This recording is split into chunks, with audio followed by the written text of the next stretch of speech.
The Pain Pod is produced by Bloodstream Media and is intended for informational and educational purposes only, and is made possible thanks to our sponsor, Tremeau Pharmaceuticals. Visit resethastudy.com to learn more about their work.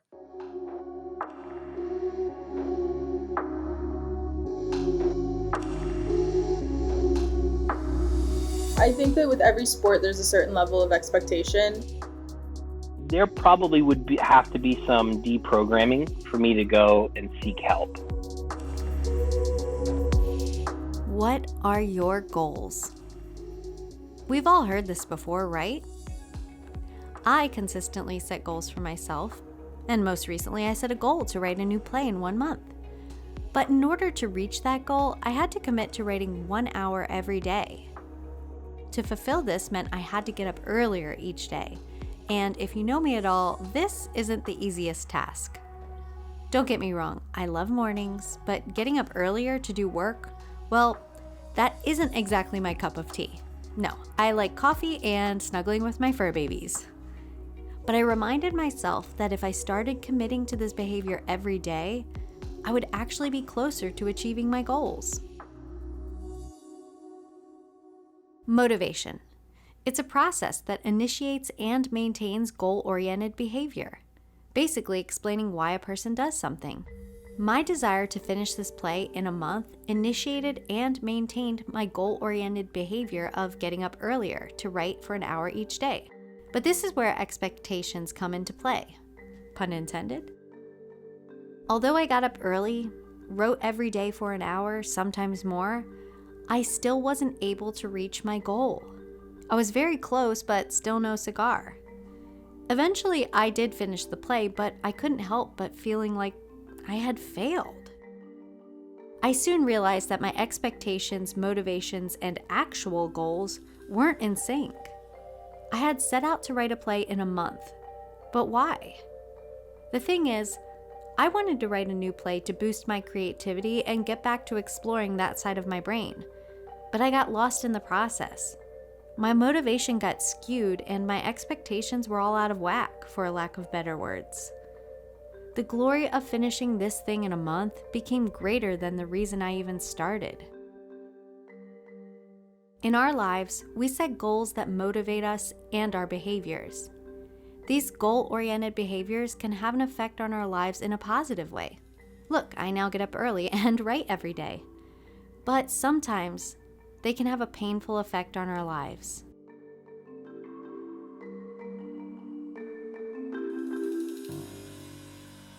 In this episode, we talk with a former high-level athlete and a military veteran about the environments that encourage and even celebrate pushing through the pain. We also talk about how goals, expectations, motivation, and the glory of it all can have long-lasting effects on a person's pain experience. Hi, I'm Mel Forrest, and you're listening to The Pain Podcast. There would be days where it would hurt, but I could push through it, which then led to all of my next injuries that today are still chronic, which the list continues. This is Camille Simmons.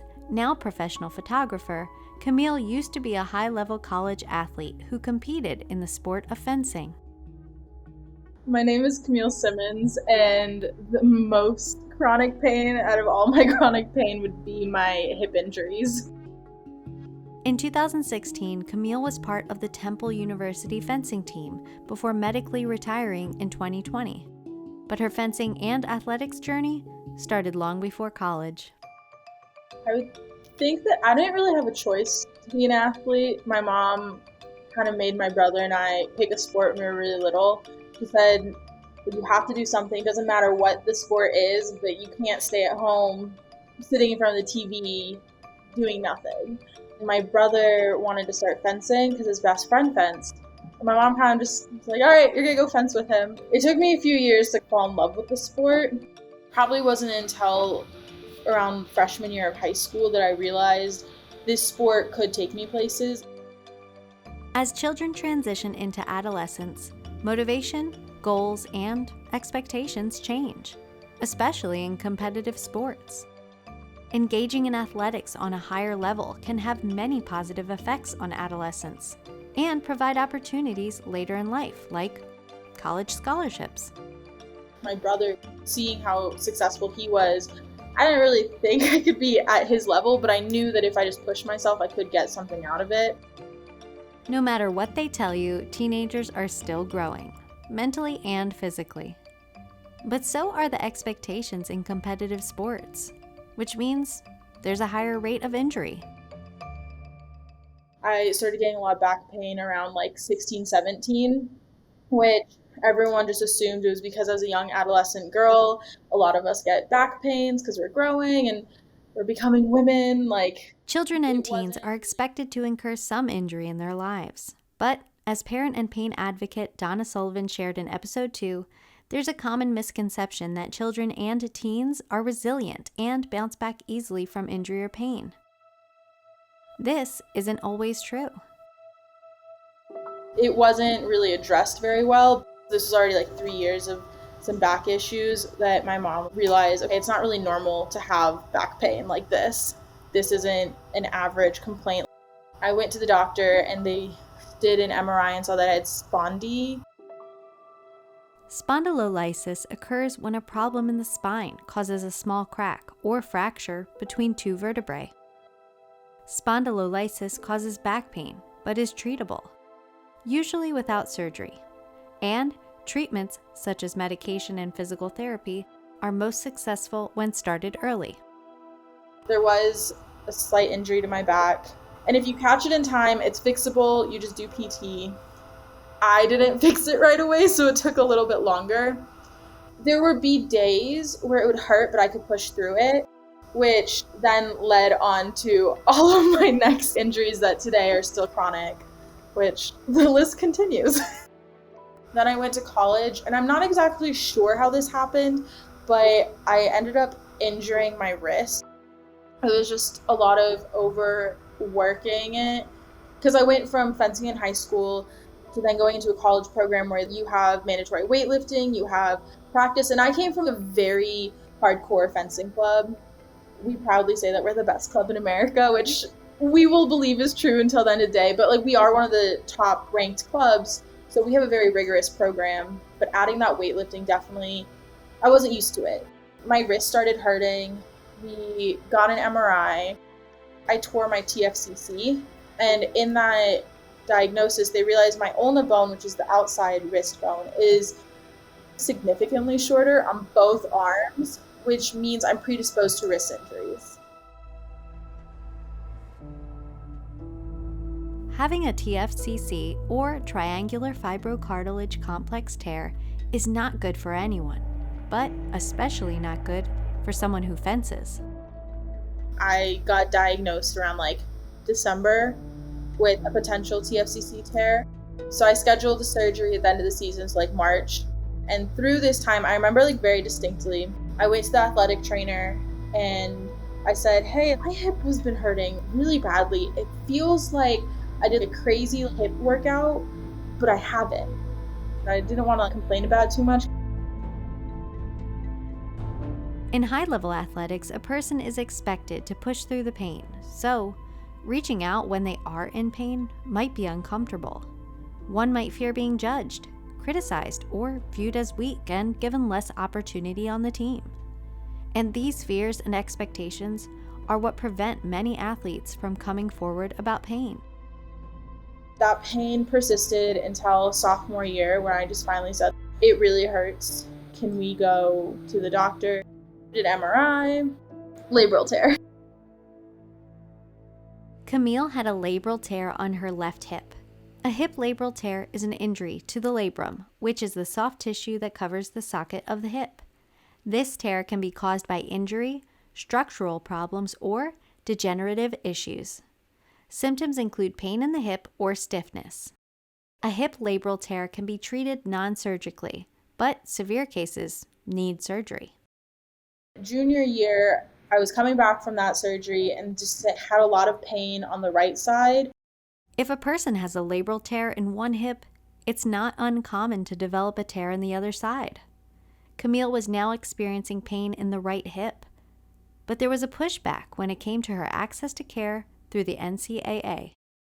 There's a very strict way you go through things. I think that the rules that the NCAA puts in place for athletes to get proper treatment when it comes to MRIs and stuff, these rules are so strict. I had a different athletic trainer every year, and every athletic trainer that we had was really good and supportive.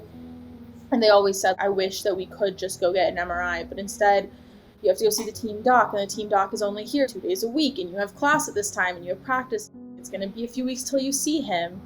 And I think that the NCAA side was not the best. A lot of people have the same complaint. If you're not football or basketball, there's a lot of hoops that you have to jump through in order to just get a simple scan. But once I got that scan and once I got that diagnosis, it was pretty quick and helpful.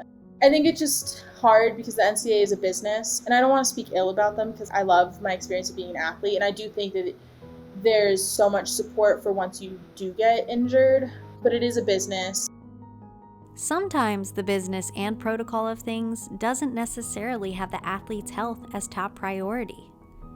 As her pain began to add up, it became harder for Camille to push through. The love of fencing was still there, but due to the expectations to perform at a certain level and the pain she was experiencing, Camille's motivation and goals began to shift.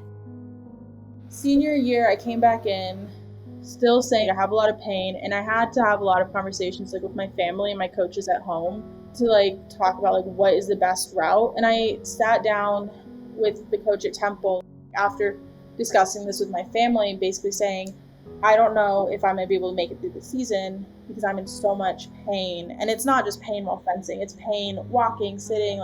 Chronic. The pain became chronic. I competed in 2 tournaments, and I kind of hinted to my family, I don't know if I'm going to be able to fence much longer.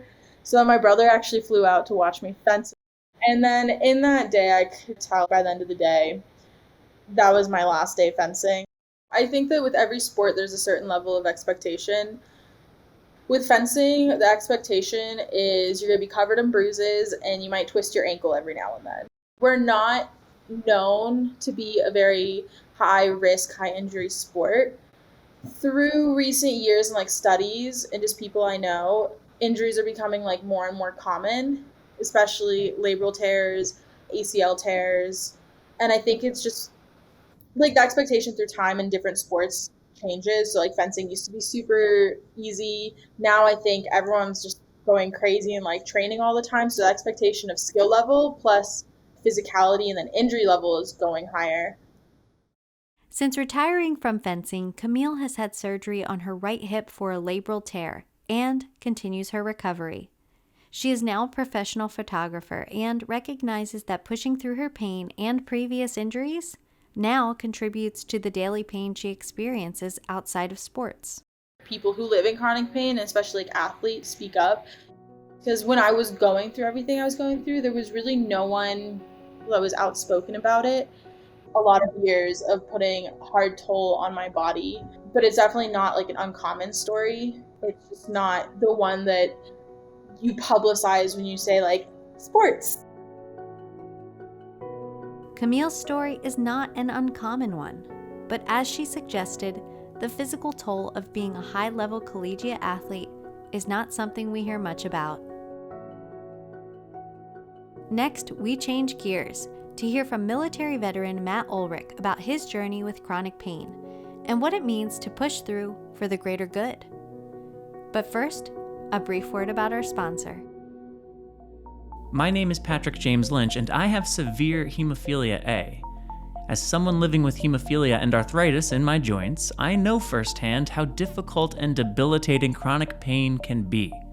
I also know the challenges that come with trying to find relief, which is why I'm excited to share with you the RESET-HA study from Tremeau. Tremeau was founded with the goal of developing and delivering non-opioid pain therapies for people living with pain. Tremeau's RESET-HA study is a clinical research study for people who experience joint pain due to hemophilia. The study is evaluating an oral, non-opioid investigational drug designed to be taken once a day to see if it may potentially help relieve joint pain and improve physical function in people with hemophilia arthropathy, or HA. You may be eligible to participate in this clinical research study if you are between the ages of 12 and 75, have been diagnosed with hemophilia A or B, have chronic pain in one or more joints, and do not take opioid medication more than 4 days a week. If you are interested in learning more about the RESET-HA study, visit resethastudy.com. That's RESETHASTUDY.com to find a study location near you. Reset the way you manage your pain. Visit resethastudy.com today.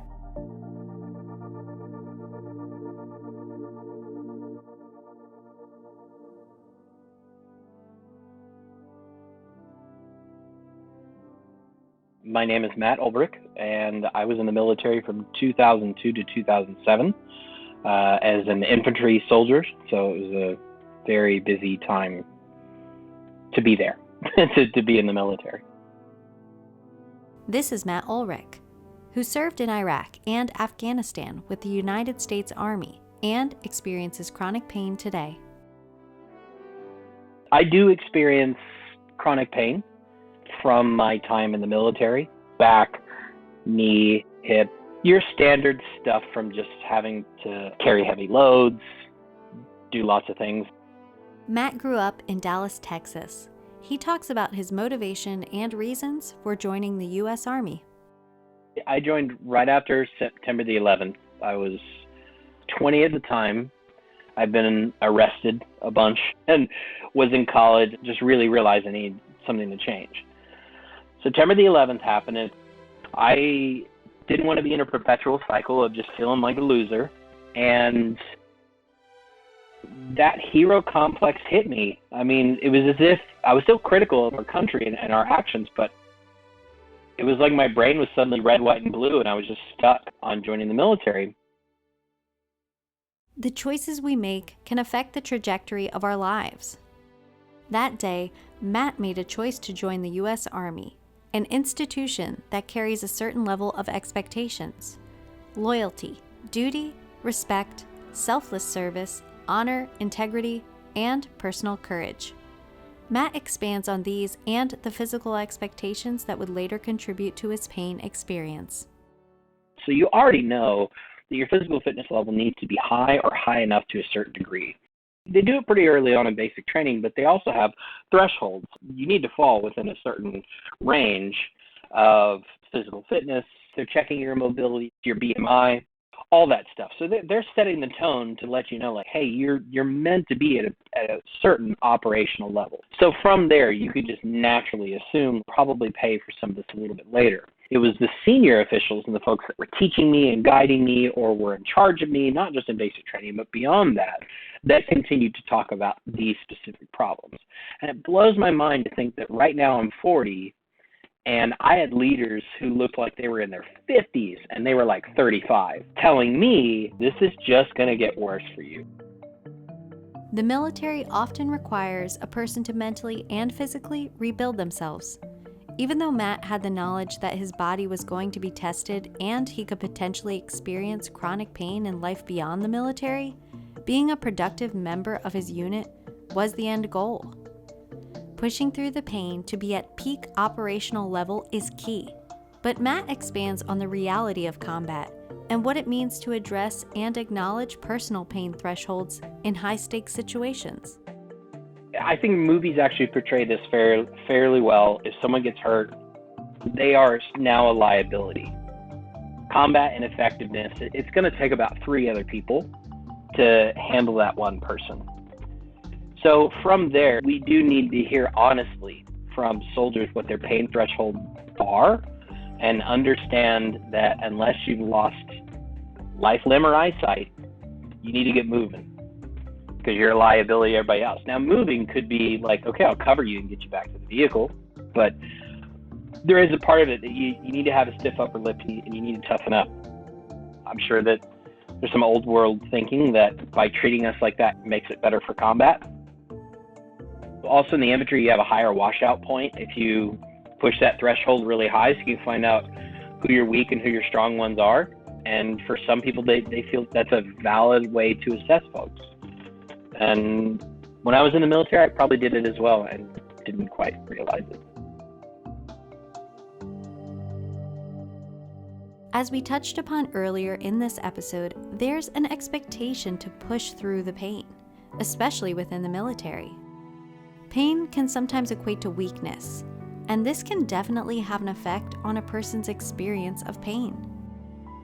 I've seen some major stuff happen, and dudes not know it until much later, and that is a product of the environment.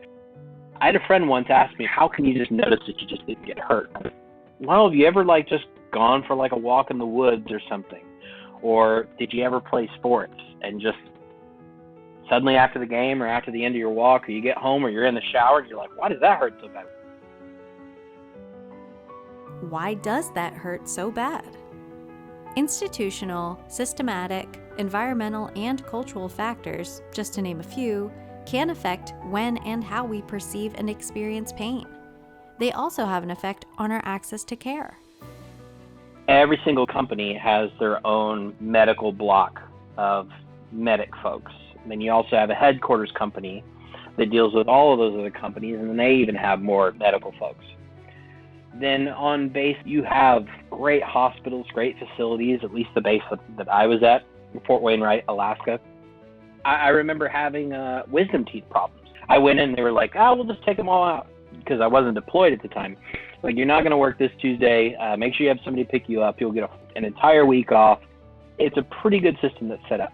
So if you need your teeth fixed, if you need glasses, if you come in with pre-existing conditions that would still deem you fit for the military, physically and mentally, but it needs to be addressed, they will take care of it.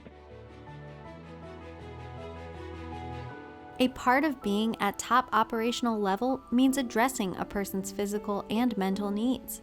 So, it's no wonder that the care and treatment for pain and injuries while enlisted in the military is so good. But after years of pushing oneself to extremes, physically, mentally, and emotionally, what happens? How does a soldier transition to civilian life, and what does their access to care look like? There probably would have to be some deprogramming for me to go and seek help. We have to try to find care. We have to understand what our pain is and try to manage it moving forward. Coming back to civilian life can be jolting.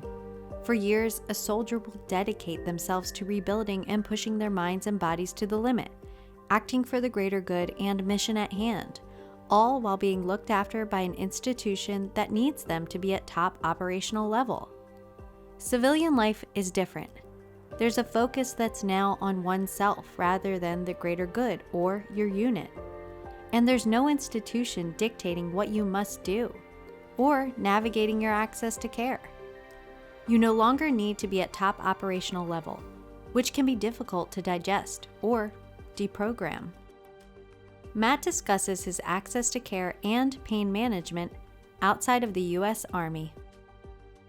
After I got out of the military, I'm glad that I had VA care there for me and available.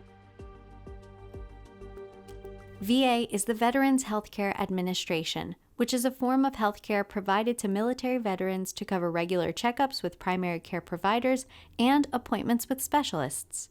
According to the U.S. Department of Veterans Affairs, there are roughly 1,293 healthcare facilities offered to over 9 million veterans enrolled in the VA healthcare program. Large cities have great VA facilities. It's just a great rule of thumb. The problem that I'd found early on with the VA is that you really kind of have to set yourself up first. There's not a perfect seamless transition between your military records going from one thing to the other. I was also of the generation when they were digitizing records. When I first showed up to the VA, I had to give them so much more stuff that they couldn't find because either hadn't been digitized yet or was lost. Since then, I've had a couple instances with the VA where like, oh, we haven't seen you in a while. I was like, you saw me last week. What are you talking about? There are some records discrepancies and things like that. To the degree that I feel like It may not exist within private care. Even though I have access to VA care, it's not always there for me. Even though I do have Veterans Choice, I still have to wait in line just like anybody else. The medical system is still aggressively confusing to try to navigate. It's accessible, but it's difficult to navigate. When you're enlisted in the Army, there's a level of expectation when it comes to pain, but there's also a level of care that's provided. When a soldier returns to civilian life, they carry things over with them, and sometimes that includes chronic pain. And although they are no longer in high-stakes situations, deprogramming and returning to everyday life can be just as stressful, and the systems set up to support our veterans are far from ideal. I used to just try to be stubborn and just think, well, my pain is not as rough as someone else's. But it doesn't matter whether my pain was from something that happened to me in Iraq or someone who was in a bad accident and it wasn't their fault. I just feel it's not productive to the conversation to talk about how I got there. It's more that now that I'm there now, like, why is the system a little bit difficult and broken and busted for both veterans and also for individuals? So what are your goals? We've all heard this before, and the truth is, goals change. Lives shift. Motivations, desires, and expectations do an about-face. And sometimes, the choices we make and the dreams we chase at different points of our lives can have long-lasting effects on the way we experience pain. And while reflecting on choices and the reasons why we may be in pain is important, it's not the ultimate goal. Expectations from ourselves, institutions, and society are major factors.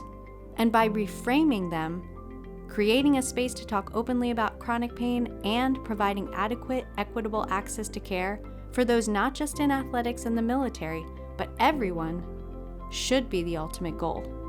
Because no one should be expected to spend their life pushing through the pain. Bias can really get in the way of a lot of different things. And that has actually been my own personal experience. We discuss how racial bias can affect the pain experience. Next time on the Pain Podcast. The Pain Podcast is written and hosted by me, Mel Forrest. Produced by Greg Holtzman. Edited by Colby Crow. Artwork by Ryan Gielen and Christina Newhard. Post-production support from Joshua Sterling Bragg, Rob Bradford, Allison Stoney, and Avra Friedman, and executive produced by Patrick James Lynch. The Pain Pod is produced by Bloodstream Media and presented by Tremeau Pharmaceuticals. Tremeau's Reset HA study is a clinical research study for people who experience joint pain due to hemophilia. And you can learn more about it by visiting resethastudy.com. And as always, if you like this episode, make sure to subscribe, rate, and share the Pain Podcast. Thank you so much for listening. I'm Mel Forrest, and we'll be back next time with episode 6 of the Pain Pod.